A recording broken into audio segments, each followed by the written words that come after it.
अस्सलाम वालेकुम। हमारे पास क्वेश्चन है prove that if the constants A and B in Van der Waal gas equation B small then prove that C P minus C we is equal to are into 1+2a over R T V. ठीक है, हमने ये prove करना है। तो सबसे पहले हम जनरल इक्वेशन जो एक्सप्रेशन को देख लेते हैं कि वो हमारे पास क्या है। C P minus C we is equal to T curly P over curly T we constant curly V over curly T P constant. ठीक है, हम इसको इक्वेशन ए का नाम दे देते हैं। ठीक है, सबसे पहले हम इसको प्रूव कर लेते हैं कि ये हमारे पास क्या है। ठीक है, जैसे कि हमने फर्स्ट टीडीएस इक्वेशन में देखा था कि entropy is a function of temperature and volume, then it can be written as D S is equal to curly S over curly T into V यानी V constant D T plus curly S over curly we T constant D V. ठीक है, हमने इसको equation 1 का name दे देते हैं। ठीक है, also we let volume is a function of pressure and temperature, then volume is written as D V is equal to curly V over curly P into T D P plus curly V over curly T P constant in D T. ठीक है, हमने इसको equation 2 का name दे देते हैं। तो हम ये देखते हैं कि इक्वेशन 1 में डी वी दिया हुआ है। ठीक है, तो इक्वेशन 2 में से हम डी वी की वैल्यू उठाकर डी वी इक्वेशन 1 में पुट कर देते हैं, सब्स्टिट्यूटिंग इक्वेशन 2 इन 1। तो ये वैल्यू सब्स्टिट्यूट करने के बाद D S is equal to curly S over curly T V D T plus curly S over curly we T constant. आगे डी वी की वैल्यू मैंने डायरेक्ट मल्टीप्लाई कर दी है, तो उसके एज इट इज़ मैंने डायरेक्ट मल्टीप्लाई कर दिया। आगे हमने अज्यूम करने का at constant pressure D P becomes zero. तो हमारे पास D S and D P वाली जो टर्म है वो ज़ीरो बन जाएगी। ठीक है, मैं करके दिखा देता हूँ। ये हमारे पास जिस टर्म में डी पी इन्वॉल्व हो रहा है ये अप्रोचेस टू ज़ीरो। ठीक है, ये ज़ीरो बन जाएगी। तो हमारे पास बच जाएगा D S is equal to curly S over curly T V D T plus curly S over curly we T constant curly V over curly T P constant into D T. अब हम ये देख रहे हैं कि जो D T है वो राइट हैंड साइड पे प्लस से पहले भी है और बाद में भी है, तो इसको हम कॉमन ले लेते हैं और दूसरी तरफ जाकर डिवाइड कर देते हैं। ठीक है, जैसे कि मैंने D S over D T into p constant. ठीक है, हमारे पास पी कांस्टेंट है तो इसको एज इट इज़ लिख लिया। ठीक है, डी टी के अलावा बाकी टर्म्स मैंने लिख ली, curly S over curly V into curly V over curly T plus curly S over curly T we constant. तो सिंपली मैंने यहाँ पे टी को बोथ साइड्स पे मल्टीप्लाई कर दिया है, तो हमारे पास ये इक्वेशन बन गई है। तो by using second Maxwell equation हम सेकंड मैक्सवेल इक्वेशन का रिज़ल्ट यूज़ करते हुए लिख सकते हैं कि curly S over curly we T constant is equal to curly v is equal to curly P over curly T into we constant. ठीक है, तो इसको हम ऊपर वाली इक्वेशन में लिख देते हैं। ठीक है, तो T D S over D T into P is equal to T curly P over curly T we constant curly V over curly T P constant plus T D S over D T into we constant. तो ये हम जानते हैं कि T D S over D T at P constant ये हमारे पास होता है molar specific heat at constant pressure, इसको हम सी वी लिख लेते हैं।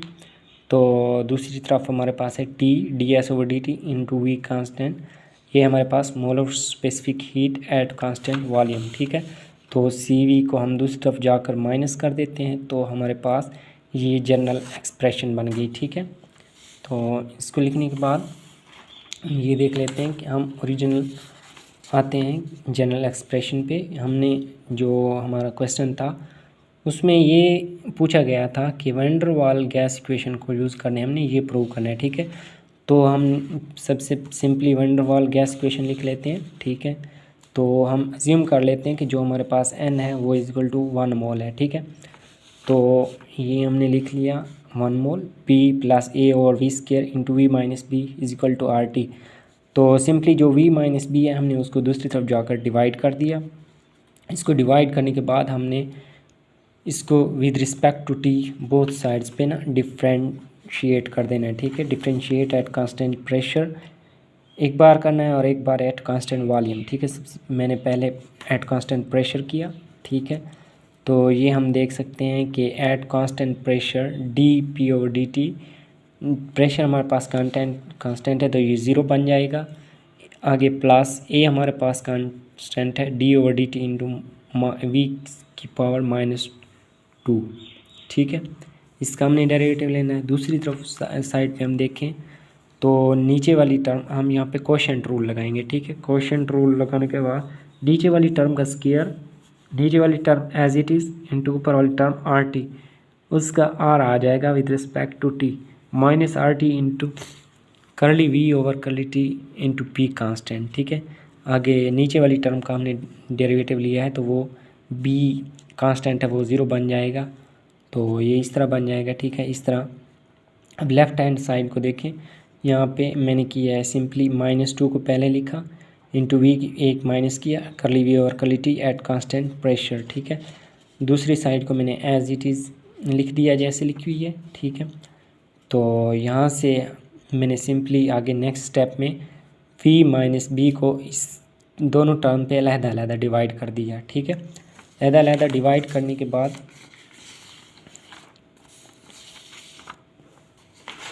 इसको हम देख लेते हैं।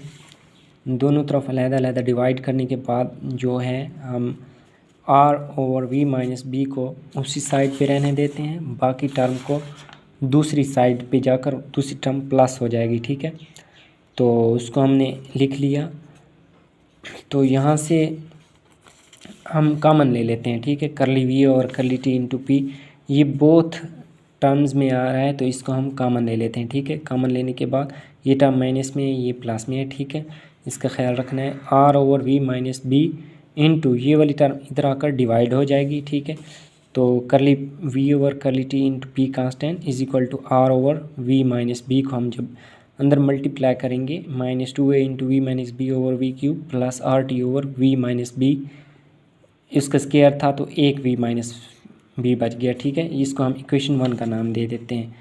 तो ये जनरल एक्सप्रेशन में से एक चीज़ की हमारे पास वैल्यू आ गई। अगेन डिफरेंशिएट वैन डर वाल equation at constant with respect T at constant volume, ठीक है। अब कांस्टेंट वॉल्यूम के हिसाब से हम इसको डिफरेंशिएट कर लेते हैं, ठीक है। इस बार हमारे पास जो वॉल्यूम वाली टर्म है वो ज़ीरो हो जाएगी, ठीक है। इसको ये curly p over curly t into we constant is equal to यहाँ पे जो हमारे पास है वॉल्यूम कांस्टेंट है तो उसको हम r over v minus b उसको पहले लिख लेते हैं, t with respect to t 1 आ गया, ठीक है।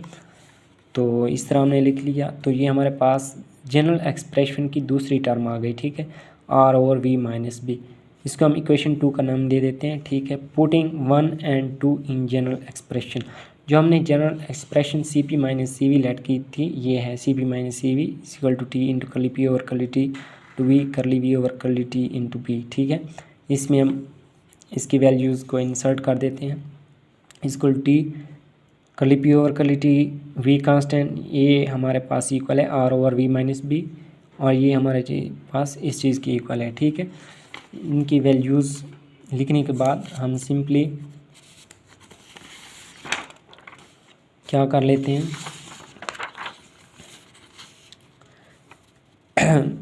वैल्यूज़ लिखने के बाद मैंने क्या किया है वी माइनस बी को अंदर मल्टीप्लाई कर दिया और इसको इन दोनों को, ठीक है।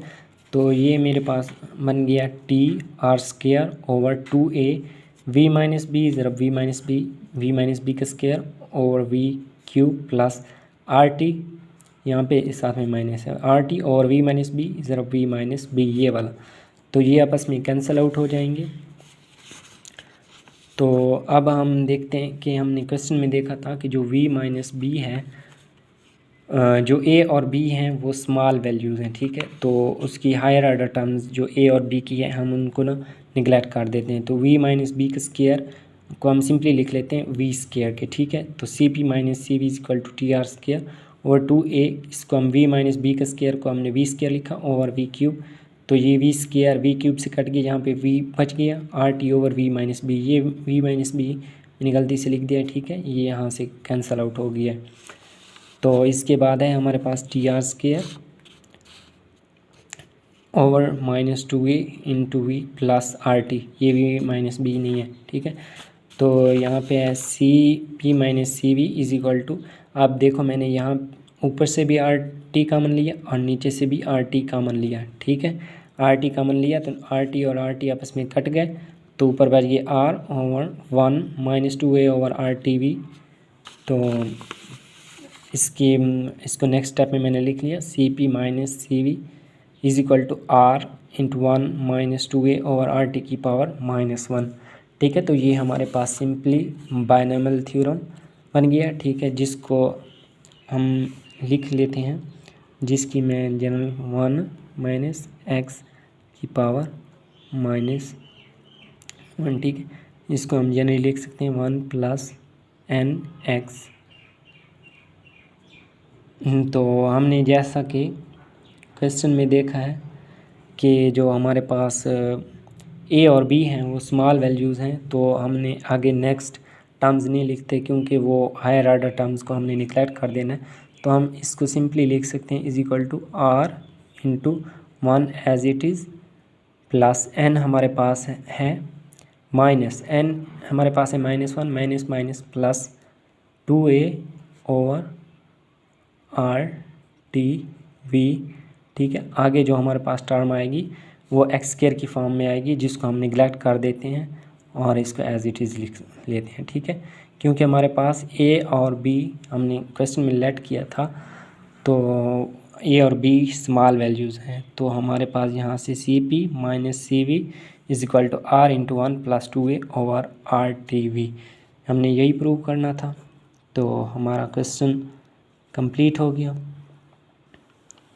आप लोगों से गुजारिश है कि मेरा यूट्यूब चैनल सब्सक्राइब कर लें, और अगर आपको किसी भी टॉपिक से वीडियो बनवानी है तो आप कमेंट सेक्शन में उस टॉपिक का नेम लिख दें, आपको वीडियो मिल जाएगी।